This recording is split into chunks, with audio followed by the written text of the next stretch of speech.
Hey guys, and welcome to today's video. My name is Melissa Joyce. Thank you so much for joining me today, especially if you've not joined me before. Thank you so much for watching one of my videos, and also especially if you have watched me before, thank you so much for supporting me and coming back for a new video. Today it is early August, and I thought this would be a good time to show you what I do for sort of low maintenance, no foundation summer makeup. So there are times in the summer where I am going to work, but I'm walking there and it's really humid out or really warm out, or I'm just maybe going out for a walk for the day, or I'm just doing something where I don't feel like having like layers of foundation and powder on my face, and I want to still look put together, so I still want some makeup. That is what we're going to be doing today, is a summer no foundation makeup routine. So let us get into doing my makeup and having a bit of a chat. I'm just gonna start by clipping my hair back here so it stays out of my face. I'm just going to start by using a little bit of eyeshadow primer. I am going to be doing eyeshadow as part of this look, and I do find that having a primer makes a difference, especially on the summer months when perhaps you could get a little bit sweaty or humid or whatever it might be. It just helps it sort of stay in there. Doesn't need to be expensive. This is the Milani eyeshadow primer, just a drugstore product. And I do find that a tiny little bit of it goes a long way. It doesn't provide any kind of color base. I know it looks cream, but it sort of just goes translucent when you put it on. And I do find that if you use too much of it, it can start to ball up a little bit. But if you just use a little tiny bit, it's fine and works quite well. It does say to let this sit for at least 30 seconds before you start putting on your eye makeup. So I find it's good to put it on at the start, and then by the time I get around to my eyes, it will have set. Now, sometimes when I'm doing a full face of makeup, I will start with the eye look, the eyeshadow, because if there's any fallout, anything like that, I can clean it up with the foundation, but I'm not doing foundation, so it doesn't really matter what order I do this in, so I'm going to do my base face first. I am not putting on foundation. That is the whole point of this. If I do find that my skin is looking a little, if I find I'm having a lot of pores or anything like that that I do want to cover up, I will sometimes use a little bit of a pore filling primer just on its own to give a little bit of that blurring effect. And I'll just zoom you in a little bit to show you what that does. So I do have pores and, you know, redness and freckles and everything, especially in these areas right here. I also tend to oftentimes have redness between my eyebrows, but that's not a pore thing. That's just my skin color thing. So I will sometimes use just a little bit of this, and I do find that the trick with these blurring primers is don't rub them in too much. You kind of want to go lightly over it, and that will move the product into your pores, but if you do wipe it too much, it will go away.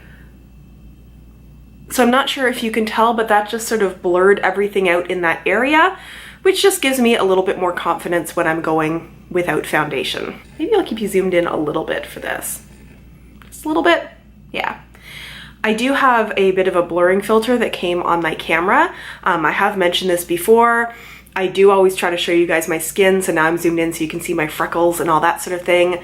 But on the other hand, sometimes that blurring filter is what gave me the confidence at first to start doing these videos. So I'm trying to find a happy medium where I feel good with how I look, but it is also showing you guys the actual skin that's going on here. So you can see in the summer, I do tend to get freckles, and I don't necessarily want to cover them. What I do sometimes want to cover is the little bit of darkness under my eyes. For me, darkness is not usually the problem so much as I do have bags under my eyes and they do tend to get a little dry there.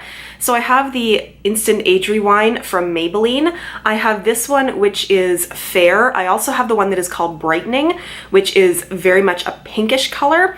I'll use either one of those just depending on how I'm feeling. And I don't do a big triangle of it or anything. I'm trying to just sort of keep it in the place where I want it to just brighten a little bit. I mean, the point of having a no foundation look for me is not to have a lot of other product. I mean, if I don't want to wear foundation, then I also don't want creams and concealers and everything else all over. And that right there provides sort of just a nice little bit of natural brightening. Now next will be the only time that I am using, I think, other than my eyeshadow, a powder product in this video. And that's because I just want to set under my eyes a little bit so that concealer doesn't crease. And I'm going to be using this e.l.f. Cool brightening palette. It doesn't say on here what it is, but it's the one that has 4 different colors in here, but if you sort of swirl them together, it just comes together white. You can see I've hit pan there, and I sort of cheat it towards the yellow quite a bit because that does provide brightening under the eyes. But I'm just gonna take my Real Technique sponge there, sort of swirl it through all of the colors so that it just comes together as sort of white, and pat that under my eyes to set what's there. Maybe just tap a little between my forehead to brighten that up. So that is my base. Now, if you're going for a no foundation look, but you still want more going on your face, I mean, you can also use bronzers and highlighters. This BoxyCharm Liquid Glow, I did not find was great for being a like specific highlight, and I will link the review for this down below. But if you do want this to sort of glow your skin a little bit, you can put this on sort of all over your face. For me, this still feels a little bit heavy, and it sort of defeats the purpose of not wearing foundation, in my opinion. Also, if you want a bronzer, you know, you can use a liquid bronzer and do a little bit of that. Again, for me, that is putting more product on my face where I don't necessarily want it because I'm trying to get that light feeling. Not that those aren't both good products, especially the liquid bronzer, it's very good, but it's just not what I'm going for today. You also can use a face bronzer. I did a video on this one just last week, not saying you have to use this one, but if you do want to add a little bit of color to your face where you're not putting product on, you could look for a very gentle face bronzing sunless bronzer. What I did with this one, it's sort of faded out now, but I put it just in the place where you would usually put bronzer, which is sort of on the hairline, down into the forehead, on the tops of my cheeks, on my nose, to give me sort of a nice glow without having to have makeup product on there. So it's very simple on the face as far as product, but I do want a little bit of rosiness to my cheeks just to sort of define my face a little bit. And for that, I'm going to be using a liquid cream blush product, and I'm using this NYX Whipped Lip and Cheek color. This one is in Pink Cloud. I did not like this as a lip product. I will put a link to that video down below as well, but I do enjoy this as a blush. So I tend to sort of just tap it on in those places where I would want blush to be, and then use my fingers to blend it out. And because I don't have any product on underneath other than, I guess, the pore filling primer, I don't need to worry about it messing up any powder products, nothing like that.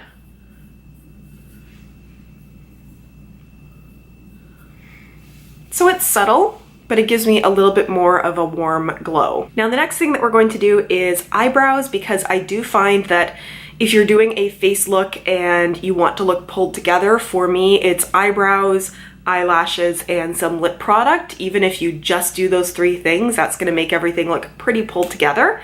And I'm just going to do that with my Winky Lux unibrow product that I also have a video on that I will also link down below.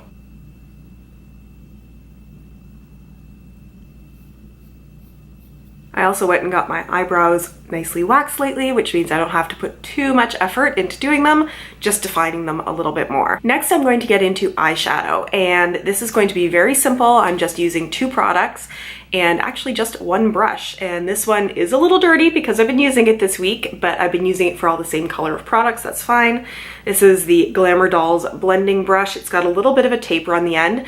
And can I tell you guys that I found one thing about how I'm holding this brush and using it, or any blending brush, eyeshadow brush, that has made all the difference to my eyeshadow lately. To start with, I'm just going to use a bronzer as a crease shade. I'm just using something that will give me a very natural looking shadow. For this one, I'm using this IBY highlight and contour palette, but any bronzer at all will do. You're just trying to find sort of a natural looking shadow color to just define your eye a little bit. And I tend it to, before, sort of go right into my crease like this, and also start at the outside, which is what you see a lot of people doing when you're watching tutorials, which is where I kind of have been learning from.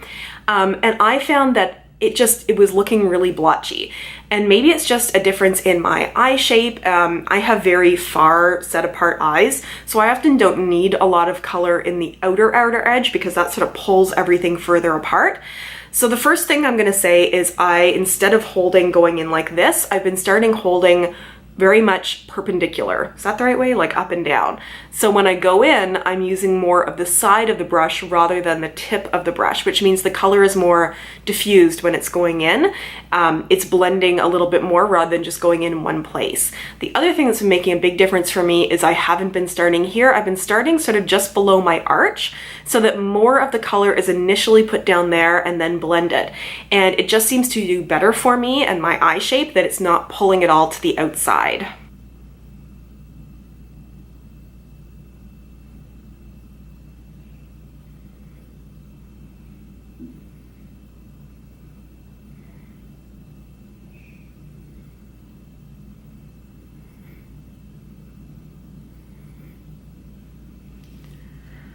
And you can see it's very subtle, but what this does for me is pulls the color up a little higher. When I was going in like this, I was often going in like right at this place on my eye, which was keeping it low. Going in with the edge of it and keeping it higher up and blended out means that the color is lifting up closer to my brow bone a bit more. I'm just gonna go in and do the other side, the same thing.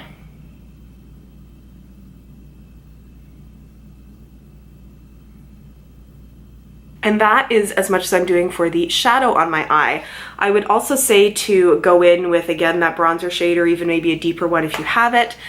And again, I'm going in to create a darker shadow on the outer corner here, but for me, again, I'm not gonna start right on the outside. I'm gonna start sort of here when I initially place the color down and then blend it.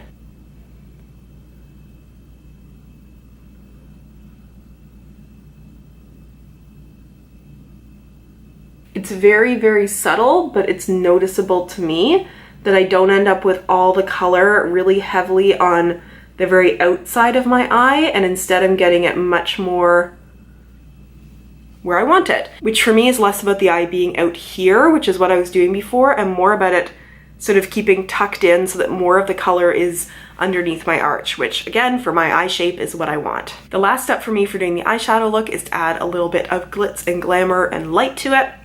So I'm going to be using this Blink eyeshadow palette that has some really beautiful shimmers in here, and I'm just going in with my finger to pick up a little bit and put it on the inner half to 2/3 of my eye and just blending it with my finger into where the darker shade is. I'm also doing this in the viewfinder. It'd be easier if I actually use the mirror. You may find that just blending with your finger isn't doing it for you, in which case feel free to go back in with the brush. It still has a little bit of the darker product on it and blend it all together. This also for me ends up with a little bit of inner corner highlight, which I like. You could do a little bit more if you want. I've curled my eyelashes and I'm going to put on some mascara. I'm using my Lash Paradise mascara. I do find if you go in with one coat of this, it is very subtle, very natural, and just makes it look like you have more lashes than you do. There we go. For me, I'm not going to be putting anything, any shadow, any lashes, anything on my bottom lash line because I want the look to look light and easy, and for me, that's what I prefer. Zoomed back out now for the very last step. Now, if you want, you could take a little bit of liquid highlight, put it on your cheekbone, something like that. That would look beautiful. I'm not going to do that today, but there are some nice products. The Wet n Wild stick that I have, it would be quite nice, and it is very light on the face, but I'm going to finish up with doing the lip. I brought a few options for lips depending on how you wanted this look to go, so I will go through them and swatch them, and then I will choose one to put on my lips today. The first thing you could do is go with a very nude lip, which would make it just look very natural. One nice option that is inexpensive is the Wet n Wild Bare It All, and just to give you an idea of the color of that, it's that kind of nice pinkish nude. I've also really been enjoying this NYC Creamy Caramel. It's more of a brown kind of nude. So you can see a little less pink and a little bit more brownish toned. The next thing you could do is go in with something super bright but also very moisturizing. So you could use this NYX Intense Butter Gloss. It is such a summery shade, and with everything else being very nude and natural, you could go in with this sort of crazy orangish pink color, very coral, I should say. This is called Summer Fruit. The other one that I've really been enjoying is this ColourPop Ultra Satin Lip. It's not drying because it's not a matte, it doesn't dry down like that, but it is this beautiful, crazy, crazy pink shade. And it does somewhat set a little bit. It's such a summery color, and that is in Lock Diaries. That is also an option. And the final thing you could do is go with a very glossy lip. So sort of a very easy glossy lip. And the first thing you could do is the Nude Balm from L'Oreal. I believe they still have this in their line. I really enjoy it. So let me just do, it's gonna be hard to really see anything, but you can see it's sort of a pinky gloss. So moisturizing on the lips. But the one I think I am going to be going with is this Juice Beauty gloss, Reflecting Gloss in Fig. I am so disappointed that they've actually, I think they've discontinued this, but I just find it to be a nice nude color that just goes on and gives ultra glossy lips and doesn't highlight any kind of,